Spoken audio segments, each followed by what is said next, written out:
Maraming salamat po, Mr. President.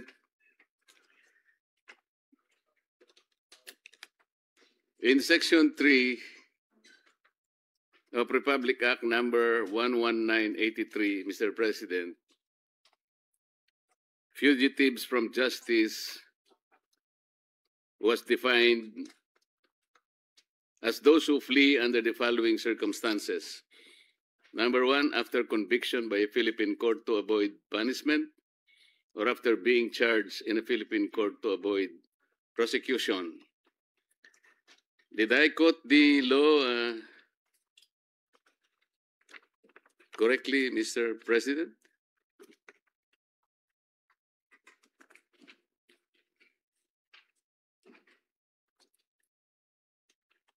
Mr. President, if I may respond, Majority Leader.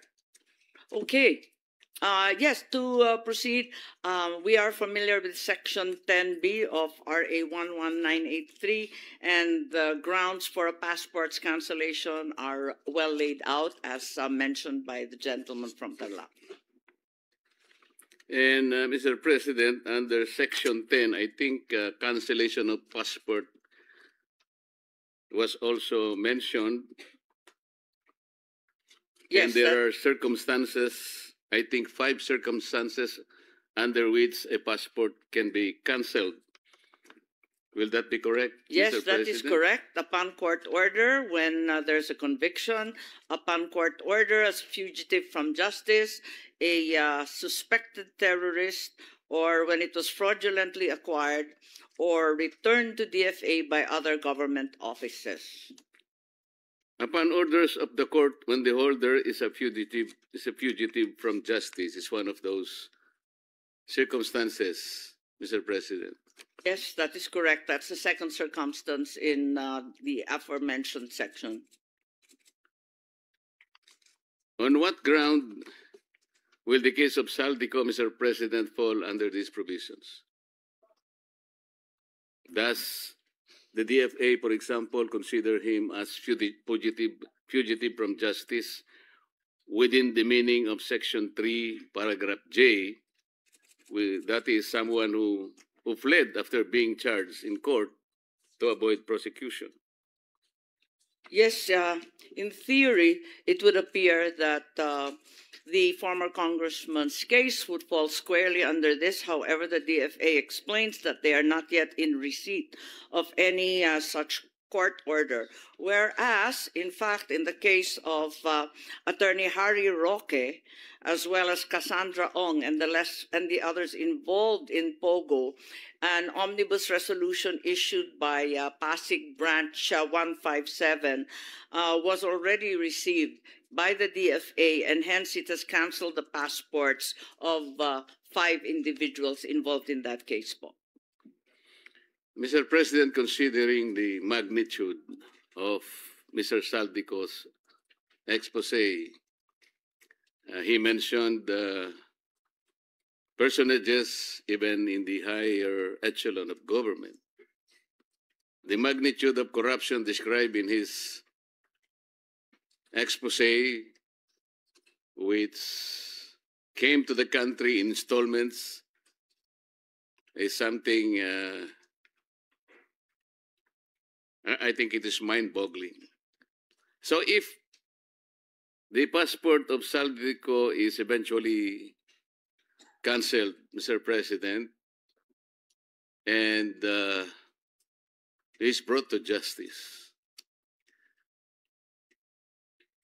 what is the participation of the DFA in ensuring the safety of Saldico right from the cancellation of his passport, considering that there will be trillion of reasons why people would like him silenced, if I may say so? Yes, it is clear to the Secretary that the safe passage and entry of Mr. Ko is beyond their jurisdiction. All they can do is act on the receipt of a court order, verify and evaluate said court order, issue the cancellation, notify the passport holder, and thereafter update all official databases that Mr. Ko is no longer a holder of a valid Philippine passport. As to his safety upon arrival in the Philippines, assuming that he does come back home, I think other authorities, such as perhaps the police as well as the DOJ, would have to take over po. So that makes the obligation and the duty of the DFA very, very easy. Just to cancel the passport, just like that. And leave it to the police authorities to take care of Saldico. That is their understanding that upon the issuance of a cancellation directive and the passport being canceled within all DFA systems, they must notify the individual officially, and the holder may then appeal if the cancellation is administrative and not criminal, which is what it appears to be in this case.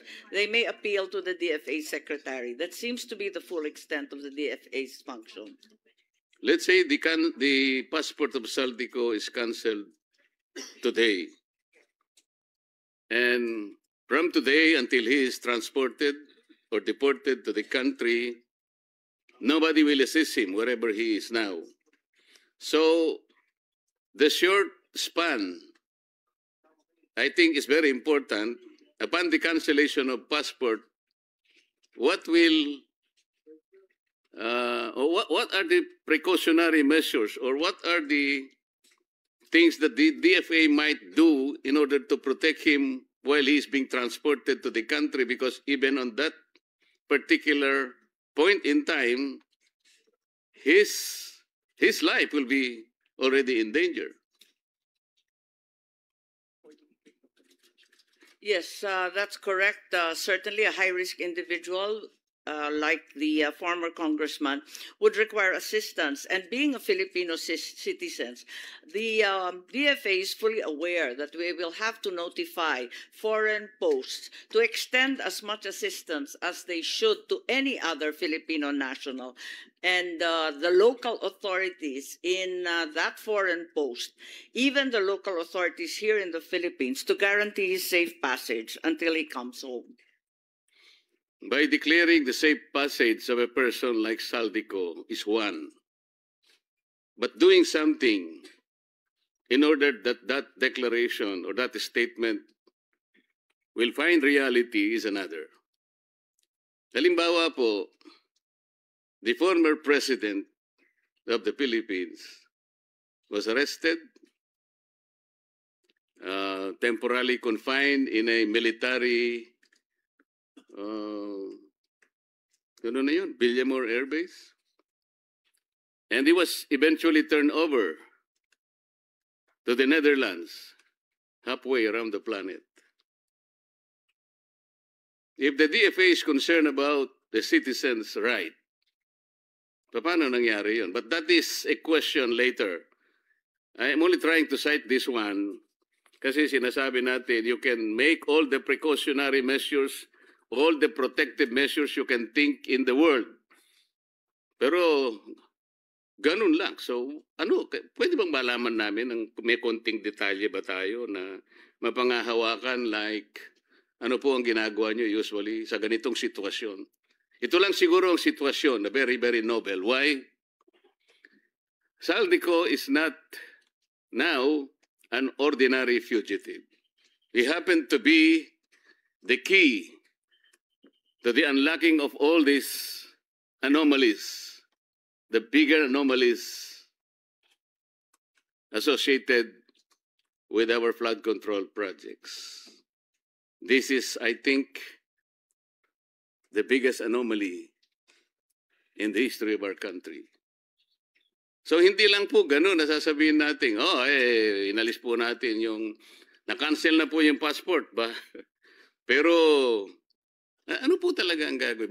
Bigyan nyo nga kami ng halimbawa. Kung ano yung mga precautionary measures just to make him, halimbawa, hindi lang yung ordinary diligence or ordinary protections you have in mind, because we need to hear him.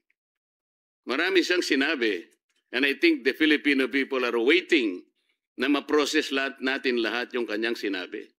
Especially the personalities behind his expose. Alam natin, napakaraming taong interesado sa kanya. Yung mga taong binanggit niya. At hindi po pangkaraniwang tao yung mga yun. So hindi lamang po administrative na parang ganun lang kasimple. So we can now cancel the passport of Saldico. If you understand, Mr. President. That's right. Upon cancellation, as mentioned earlier, the DFA is duty-bound to inform the holder of that passport that he no longer carries a valid document. And thereafter, as they would for any other Filipino citizen, they must, to the extent of their office, be able to guarantee safe passage. Tulad nga ng sinabi ninyo, kakaibang testigo at passport holder si Saldico, at kinakailangan yung safe passage nga niya magarantiya. So unang-una, yung mga foreign posts sa kanyang pinanggalingan, kung Portugal man yan o Japan o kung saan man siya, sasabihan natin yung mga Philippine Embassy at Konsulado doon. Ganon din yung konsulado doon, kinakailangan timbrehan din yung kapulisan at yung iba pang law enforcement agencies doon sa foreign country na yon. Pagkatapos noon, yung DFA aabisuhan rin sa paglapag dito sa Pilipinas. Yun ang tanging magagawa po nila. Yun lang ang tanging magagawa nila, Mr. President. Pero yung mga kalaban, na perceived na kalaban na binanggit niya sa kanyang expose, magagawa din nila Natakutin po yung inyong mga tatawagan.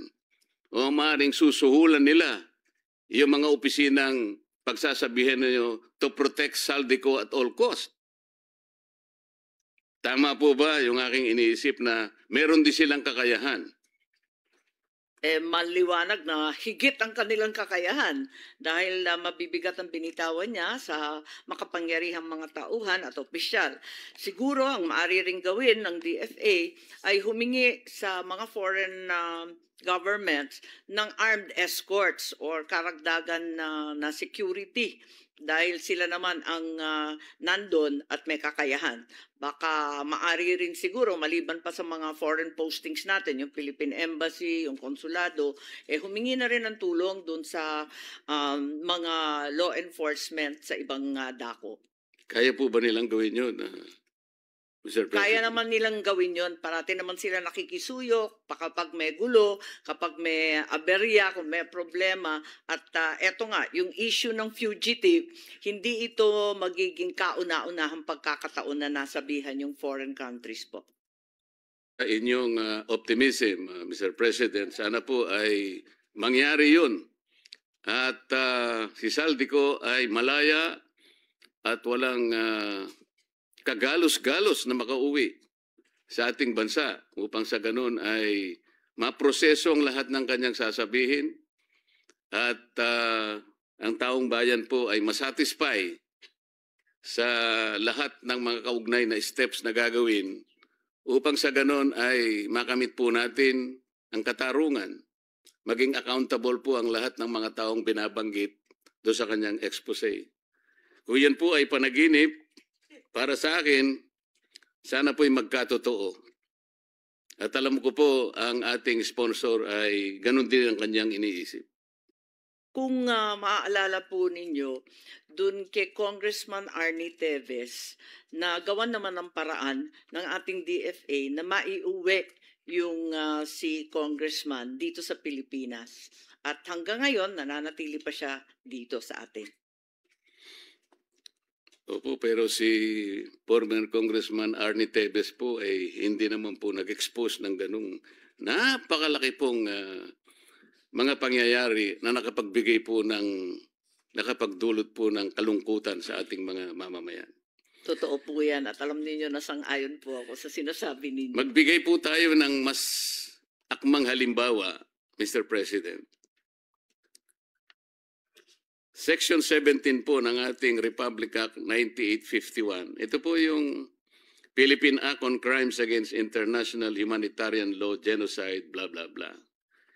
Sa Section 17 po, Mr. President, sinasabi, the state, ang Pilipinas po, shall exercise jurisdiction over persons, whether military or civilian, suspected or accused of a crime defined and penalized in this Act, regardless of where the crime is committed, provided any one of the following conditions is met. Una, the accused is a Filipino citizen. The accused, regardless of citizenship or residence, is present in the Philippines, or the accused has committed the said crime against a Filipino citizen. Ito po yung bone of contention. In the interest of justice, the relevant Philippine authorities may dispense with investigation or prosecution of a crime punishable under this Act if another court or international tribunal is already conducting the investigation or undertaking the prosecution of such crime. Instead, the authorities may surrender or extradite suspected or accused persons in the Philippines to the appropriate international court, if any, or to another state pursuant to the applicable extradition laws and treaties. Mr. President, anong bahagi po nung binasa ko ang nag-apply kay former President Rodrigo Duterte? Sa pakiwari ko po, wala.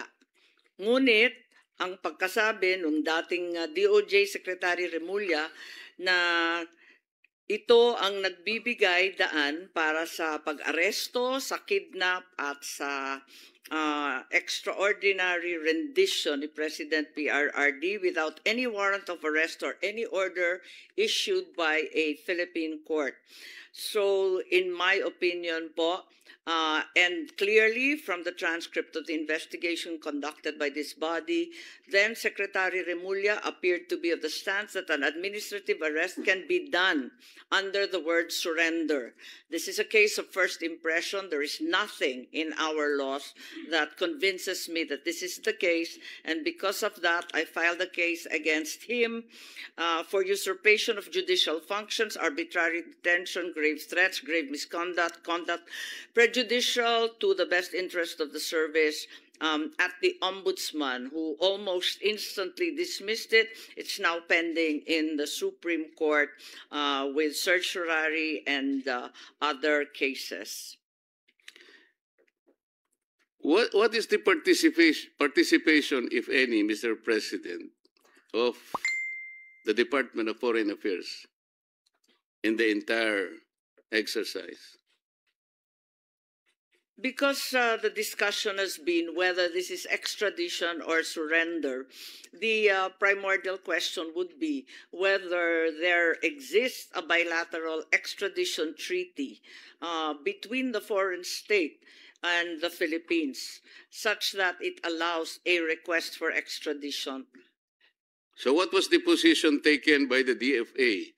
Did the DFA lift its finger in the entire process, like advising an agency or a person or any office from undertaking the whole exercise, considering our jurisdiction? Inasmuch as to their mind, there was no extradition treaty of the Philippines with both the Kingdom of Dubai as well as the Netherlands. The Netherlands, the DFA states that the ICC judicial process lies outside its mandate and does not form any part of its obligations under Philippine extradition law. Because the extradition request was never made, there is no extradition treaty, hence it's outside of the ambit of foreign policy. Yes, Mr. President. The law says surrender treaty existing between our country and Netherlands. And there is also any other treaty na applicable dito. Kasi kung hindi po ako nagkakamali, 2 taon na po tayong nag-withdraw sa Rome Statute. Even that one, they cannot benefit from that. So what is the difference really between surrender and extradition? except for the spelling. To my mind, the surrender is unclear because there is no well-delineated definition or process in our laws. Extradition, on the other hand, is fairly clear-cut. In any case, what appears to be clear is that with extradition, there should be, in all cases, a filing of a petition by the DOJ and the RTC. The RTC should issue summons, and thereafter, if it sees fit, issue a warrant for the arrest of the accused. All of this did not occur. DFA further states that the ICC is not a sovereign state. Hence, any request for the surrender of a person to it will not be handled by the DFA, but by the law enforcement authorities. So that appears to be the situation with the kidnapping, as it were, of former President Duterte. Mr. President, when the former president was arrested in March this year, he was arrested and detained shortly at the Villamor Air Base until he was turned over to the ICC in The Hague, Netherlands. Yun po yung nangyari. Tama po? Yes, tama po. Ang sabi po ng ating pamahalaan, we simply cooperated with the Interpol, not with the ICC. Is that correct? Yun po ang dahilan nila, pero maliwanag na yung Interpol hindi na naman nagbigay ng anumang red alert. Ang pagkakaalam ko po, although hindi naman official po na inamin, yung ICC po ay nag-issue raw ng warrant of arrest against the former president. Tama, wala po, kundi simpleng diffusion notice lang po ang pinamigay. Na napakaliwanag dun sa diffusion notice na kinakailangan ng warrant of arrest na manggagaling sa mga authorized court. But Mr. President, may hawak nga po silang kopya ng warrant of arrest pero wala po sa papel. Nandun lamang sa cellphone ni General Torre at the time. Tama. Yun din ang sinabi. Yun din ang salaysay ni General Torre na pinakita daw niya sa cellphone at lumipas ang ilang oras bago binigyan ng maayos at hard copy, ika nga.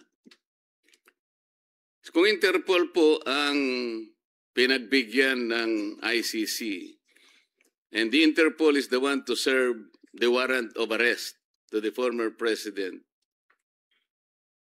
which office is the local counterpart of Interpol in this country, Mr. President?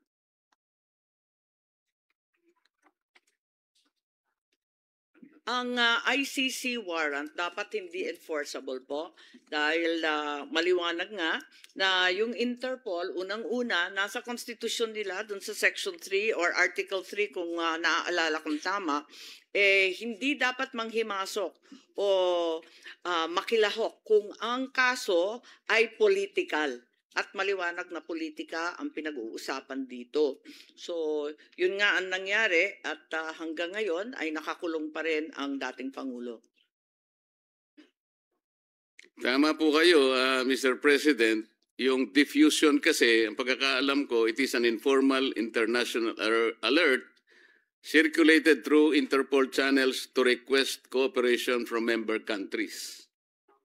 It corresponds to the notices like, may color-coded pala to red, yellow, blue, black, green, purple, and orange if they must comply with Interpol's constitution rules of processing the data. Sa mga tweet,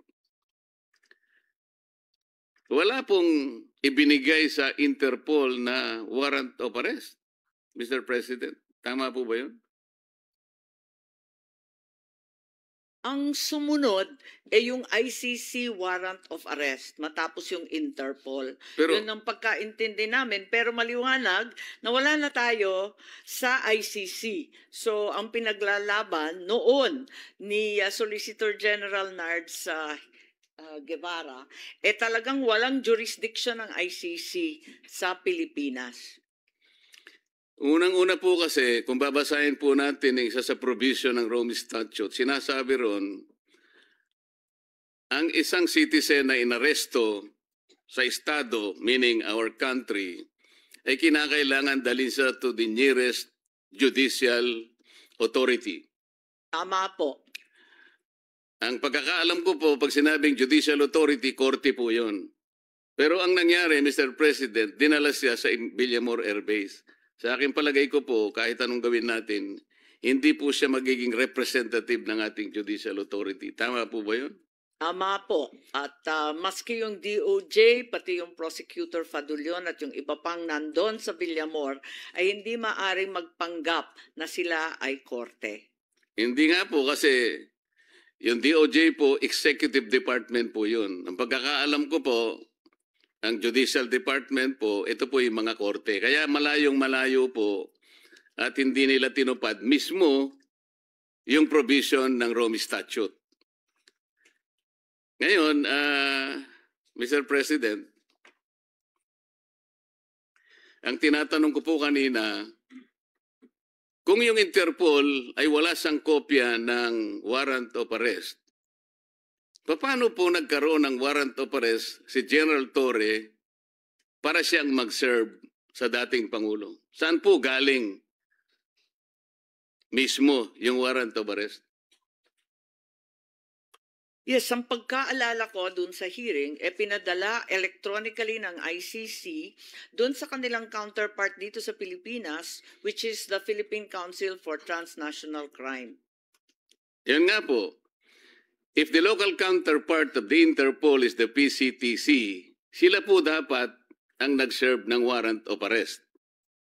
At sila din sana ang nagbasa ng Miranda rights. Ang nangyari po, baligtad eh.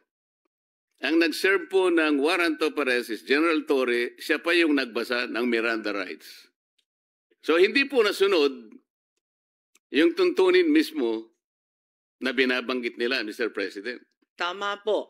At nagtaka rin po kami kasi ang nakita natin, yung nandun, si General Torre, sabay nung sinasabing Special Envoy, Ambassador Lacanilaw. At siya bigla ang may hawak ng ICC warrant at siya rin ang sumama kay dating Presidente Duterte hanggang sa The Hague. Pinagtatakahan po dahil yung NCTC ay walang alam sa pag-a-appoint niya at pagbibigay ng otoridad sa kanya. So sa mga tweet po, maski na sa ating local jurisdiction, Mr. President, yung pong mga subpoena o mga court order, lahat po ng order ng korte, ang sheriff po ang nagdadala. Nagpapatulong lang siya sa pulis kung kinakailangan, pero hindi po pwedeng mawala yung sheriff. Dito po sa pangyayaring ito, yung sheriff, dapat yung executive order ay executive director ng PCTC ang nag-serve ng warrant at siyang dapat na nagbasa ng Miranda warnings. Tama po. Tama po. Lahat linabag po mula sa konstitusyon hanggang sa international law hanggang sa sariling batas ng ating bansa. Wala po bang sinabi o ginawa ang DFA, Mr. President? Alam po nila na ito'y tahasan na paglabag sa karapatan ng isang mamamayan. Huwag na nating sabihin siya ay dating Pangulo, kahit na po hindi dating Pangulo. Lahat po ng mamamayang Pilipino ay saklaw ng karapatan na nasasaad sa ating saligang batas. Lalong-lalo na po yung sinasabi nating no person shall be deprived of life, liberty, and property without due process of law. Dito po, talagang walang due process. Nagsalita po ba o gumawa man lang ng aksyon ang DFA sa anumang kaparaanan para ito'y maipaalam natin do sa grupo ng mga tao o opisina na gumawa ng bagay na ito laban sa dating Pangulong Rodrigo Duterte? Ang tanging nagawa lamang ng DFA, pagkat sila na rin ang huling nakaalam ng mga pangyayari, yung mga welfare check nung dumating na sa detention center ng The Hague ang dating Pangulo. Dahil ang tumayong kinatawan ng DFA pati ng NCTC ay si Ambassador Lacanilaw. Yung welfare check, ginawa ng DFA tulad ng ginagawa nila para sa iba't ibang kababayan natin sa ibang bansa, para sa physical, mental health, legal status, communication sa pamilya, humanitarian aid, access to counsel, at iba't iba pa.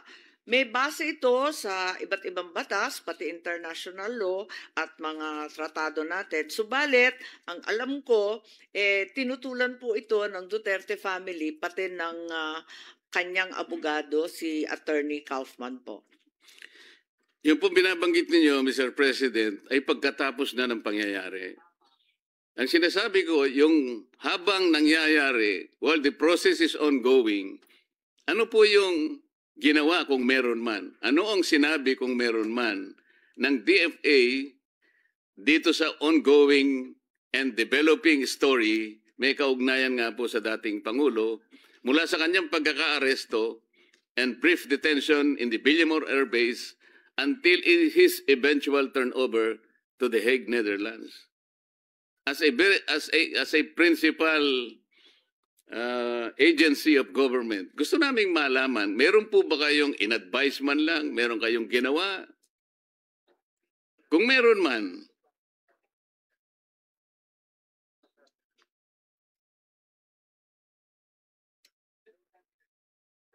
yes, sa pakikinig ko sa DFA, hindi nila nabalitaan itong mga pangyayari, kundi tulad natin, nakatutok lamang sa telebisyon at sa radyo hanggat tapos na ang lahat. At sila ay pumasok lamang nung nandun na sa The Hague. At eto nga, sinubukan nga bantayan ni Ambassador Malay doon sa The Hague, Malaya, para sa mga welfare check na gagawin. tama po ba yung narinig ko, Mr. President? Hindi po nalalaman ng DFA ang nangyayari? Wala po Noong araw silang, na yun? wala daw silang alam. Tinanong ko pati yung Dubai, hindi rin nila nalaman, at yung tropa daw sa Dubai, hindi rin sinabihan. Ganon din sa paglapag sa The Hague. Kahit na po yung mga grade 1 pupils po, alam po nila yung nangyayari noong araw na yun. Bakit po ang DFA wala pong nalalaman sa nangyayari? Sa kaganapan? Totoo po bang wala kayong alam? O may nalalaman kayo, ayaw nyo lang makialam, natatakot kayo, nag-aatubili kayo, nag-aalala kayo? Kasi kung ganun po ang ating behavior, hindi po tayo nakagaganap ng tungkuling inaasahan sa atin ng ating mga mamamayan. Ang Department of Foreign Affairs po may malaki ang kinalaman dyan sapagkat magta-transport kayo, magta-turn over kayo ng isang mamamayang Pilipino, nagkataon na dating Pangulo ng Republika ng Pilipinas, wala kayong nalalaman, hindi nyo alam ang nangyayari. Paano maniniwala ang tao sa inyo, Mr. President? Siguro hindi tama yung unang sinabi kong hindi nalalaman kasi tulad nga ng sinabi, nakikita naman sa telebisyon at sa radyo. Subalit, sila'y nanonood lamang pagkat ang totoo, linihim ang mga pangyayari ito. Di ba po, binanggit ni Secretary John Vic Remulla na ito ay group effort ng iilang katao lamang. At sila-sila lang ang nag-uusap. Hindi naman na dinamay ang DFA, hindi naman sinabihan yung mga ibang dapat na nandun, yung National Transnational Council, Transnational Crime Council. Hindi naman sila sinabihan Iilan lang talaga ang napiling nandun. Nakakatuwa pa nga dahil yung Villamor, kung tutuusin, talagang Air Force facility. Pero ang nag-take over yung PNP at naging caterer na lamang yung Air Force. Hindi rin daw nila alam. Sana ay magkaroon kayo ng magic, Mr. President. Mapaniwala ninyo ko doon sa ganong kababaw na pangangatwiran na talagang hindi nila alam. Palagay ko po, alam ninyo, ngunit nag-aatubili talaga kayo Kahit na hindi po kayo officially informed, inintay po ba nyo yung merong magsabi sa inyo officially? Kailangang makialam kayo rito. O ano bang posisyon nyo rito? Pagtulungan natin ito para sa ganon ay maayos nating maproseso lahat ito nang walang masasabi ang mamamayan. Wala ba kayong ganong katungkulan na makialam kayo? Ano ba kayo, yung kailangan lang may mag-notify sa inyo kahit nakikita ninyo na maaaring may batas na masasagasa dyan, dadali ng isang tao sa ibang bansa. Meron ba siyang visa doon? Sino ba ang sasama sa kanya? Bakit ang sumama sa kanya ay tao ng SETC? This is the Special Envoy on Transnational Crime. Hindi siya yung PCTC. Bakit siya ang sumama sa dating Pangulo, hindi yung Executive Director ng PCTC? Hindi nyo ba alam yun? Opo. Alam din naman, nabalitaan na rin siguro ng DFA, subalit tumatalima sila dito sa kanilang mandato na tutulong lamang sila sa executive. Yung kasi ang nakasulat sa batas, sa Commonwealth Act 732, RA 708, 7157, na siyang nagbibigay buhay sa DFA. Advise and assist the President in planning, organizing, directing, integrating, evaluating foreign relations. Yun lang po. Sa pakiwari nila at sa pagkaalam nila, hindi sila sinabihan o pinasama dito sa group effort na sinasabi ni Secretary Remulla. Masyado namang napaka-parokyal po nung tinuntun po ninyong argumento, Mr. President.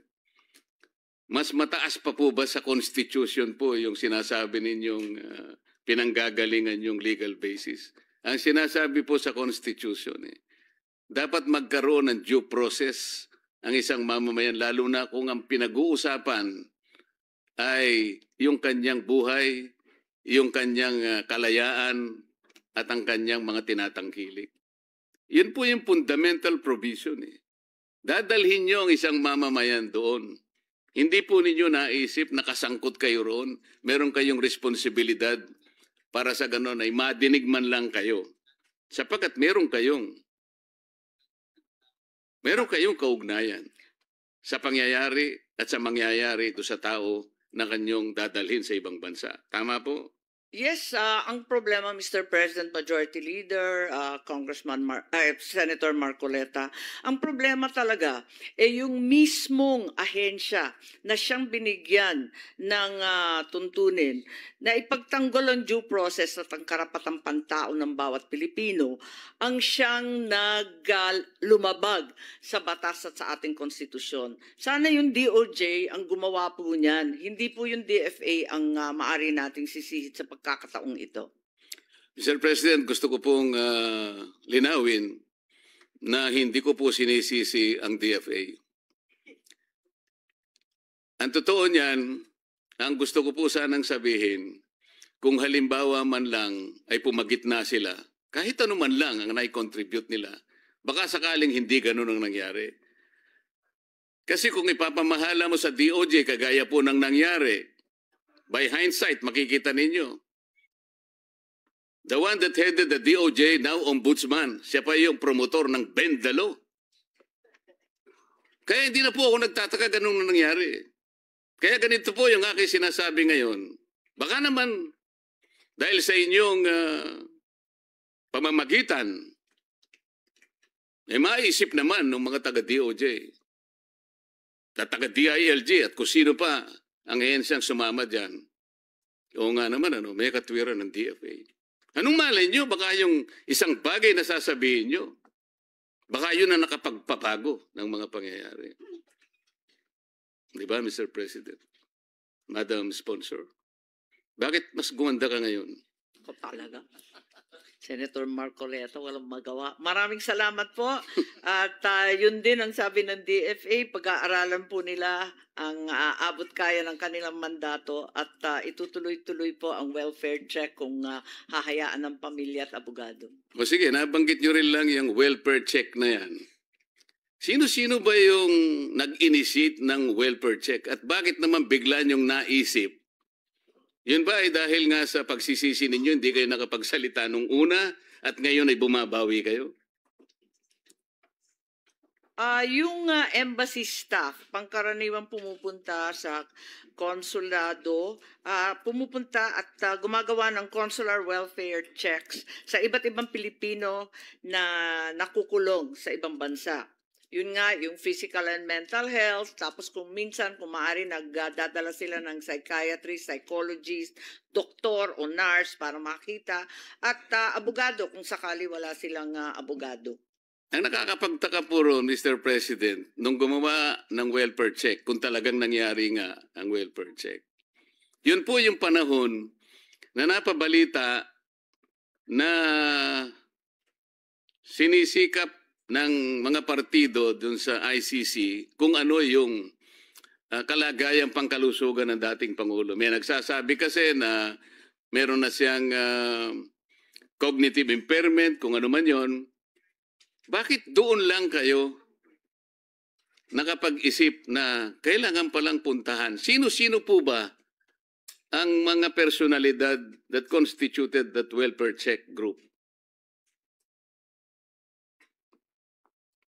Ang sabi po ng DFA, pag dating mismo ni Presidente Duterte sa The Hague, pinuntahan na nila sa ICC Detention Facility. So pumunta sila 24 July, tapos bumalik ulit nung 9 September para siguraduhin na okay siya. Pero yun nga, ang balita, kinakailangan muna sabihan ng pamilya kasi akala nila talagang sinusugod sila pati yung abogado kinabahan. Kung July po yun, malayo po yun. Kasi Marso pong dinala ang dating Pangulo sa The Hague. Kung pumunta kayo July, matagal-tagal na po yun. Kaya sinasabi ko po, parang naugnay dun sa pangyayari na sisiyasatin ang Pangulo dahil nga hindi siya fit for trial dahil nga sa napabalitang problema sa kanyang kalusugan. Doon naman napabalita na nagkaroon ng welfare check. Para ang nangyari po ngayon, kaya nyo chinecheck para malaman kung fit siya na mag-undergo ng trial. Yun po yung naging konklusyon ng representasyon ito. Sapagkat sana pagkarating o kaya regularly ginagawa yon, hindi kayo mapag-aalinlanganan na ginawa nyo lamang yon sapagkat gusto nyo talagang ma-check kung fit or hindi. Baka merong nag-utos o may nag-suggest na sige nga, tingnan natin kung hindi siya fit for trial. So parang merong bad faith ang pangyayari. Mr. Wala President. naman pong bad faith. Maaring hindi maliwanag ang aking salaysay. Paglapag na paglapag, ang ating embahada ay pumunta kagad sa dating Pangulong Duterte upang magbigay ng toiletries, clothing, winter gear. Malamig pa kasi nung Marso. So, pumunta sila kaagad-agad, binigyan ng winter gear po. Tapos, sinabihan na nga yung ICC at yung Dutch authorities na i-examine siya kaagad-agad kasi marami na ngang sakit ang dating Pangulo at gusto nila magbigay din at tumulong para sa humanitarian visa para sa mga opisyal, individual, pamilya na lilipad sa The Hague. So dumating sila doon, Marso kaagad-agad.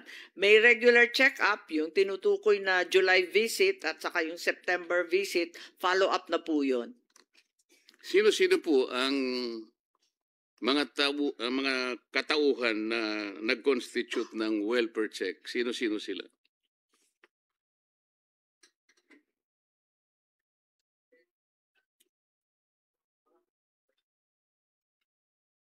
Ang pumunta po yung First Secretary Osias, tapos yung Vice Consul pumunta at sila na rin ang bumisita sa pagkatapos.